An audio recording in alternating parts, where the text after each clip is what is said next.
네, 안녕하세요. KDX에서 데이터로를 쓰고 있는 강대엽이라고 합니다. 그동안 글로만 소통을 해오다가 이렇게 처음으로 영상으로 인사를 드리게 됐습니다. 제가 지금까지 써왔던 것처럼 데이터로를 앞으로는 이렇게 목소리로도 전달드리는 시간 가져보도록 하겠습니다. 네, 오늘은 첫 번째 콘텐츠로 인사를 드리는데요. 제가 설 전에 썼던 데이터로 콘텐츠였던 거리두기에도 카페는 웃었다 21% 방문율 상승이라는 이 콘텐츠를 갖고 한번 얘기를 나눠보도록 하겠습니다. 작년 12월 18일이었죠. 정부가 위드 코로나를 잠시 멈추겠다고 선언을 했습니다.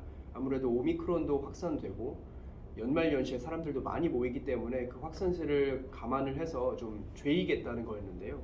이 발표를 보고 가장 처음 들었던 생각들은 식당 사장님들 큰일 났다 였습니다.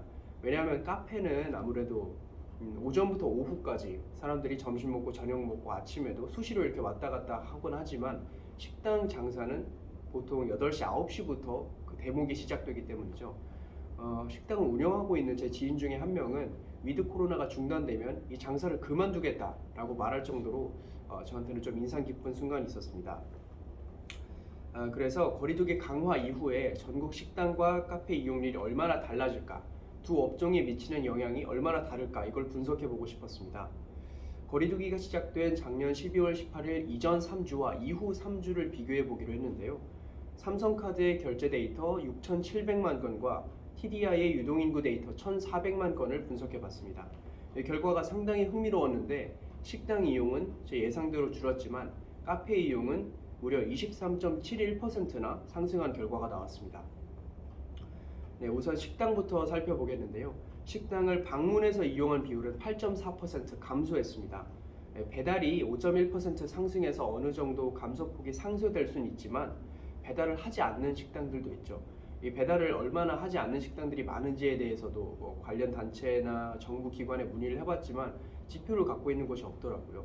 혹시 이걸 알고 계신 분들이 있으면 댓글로 말씀 부탁드리겠습니다. 네, 연말 특수를 전혀 식당들이 누리지 못했다고 할 수 있는데 특히 서울 주요 상권 중에 이태원은 식당 이용률이 무려 21.7% 하락해서 가장 타격이 컸습니다. 그렇다면 카페 이용은 왜 20% 넘게 올랐을까요? 여기엔 크게 두 가지 원인이 있는 걸로 분석을 했습니다. 첫 번째로 연말연시라는 시기적 특성입니다. 크리스마스부터 새해까지 연휴를 즐기는 사람들이 많다 보니 자연스럽게 방문이 늘어난 거죠. 입소문이 난 대형 카페가 탑 100 순위에 아주 상단에 위치해 있는 걸 알 수 있었는데요. 제가 방문했던 곳들이나 이름을 알고 있던 곳들도 상당히 많이 랭크되어 있었습니다. 둘째로 오전과 오후 시간대와 관계없이 사람들이 수시로 드나든다는 업종 특성을 그 이유로 들 수 있습니다. 점심이나 저녁 후에 잠시 들르거나 테이크아웃만 해가는 손님들도 있죠. 오후 9시 영업 제한의 타격이 식당보다는 비교적 덜했다는 분석입니다. 하지만 물론 전국 평균치를 낸 것이기 때문에 타격이 큰 곳도 있었다는 점 말씀드리겠습니다. 이쯤에서 한 가지 생각이 드는데요. 식당과 카페의 업종 특성도 다른데 왜 정부는 똑같이 4인과 9시라는 일률적인 규제를 적용했던 걸까? 이걸 정부가 몰랐을까? 아니면 행정상의 귀찮음이나 업종 간의 반발을 고려해서 그냥 한 큐에 처리를 한 걸까? 이런 생각을 좀 해봤습니다.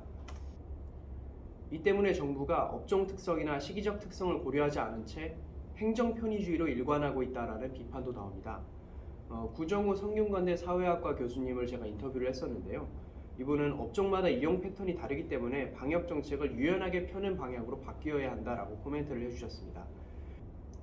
네, 업종 관계자들이 느끼는 고통의 크기 차이에 대해서도 한번 조사해 볼 필요가 있다고 느껴집니다. 지금까지 데이터로 강대엽이었습니다. 감사합니다.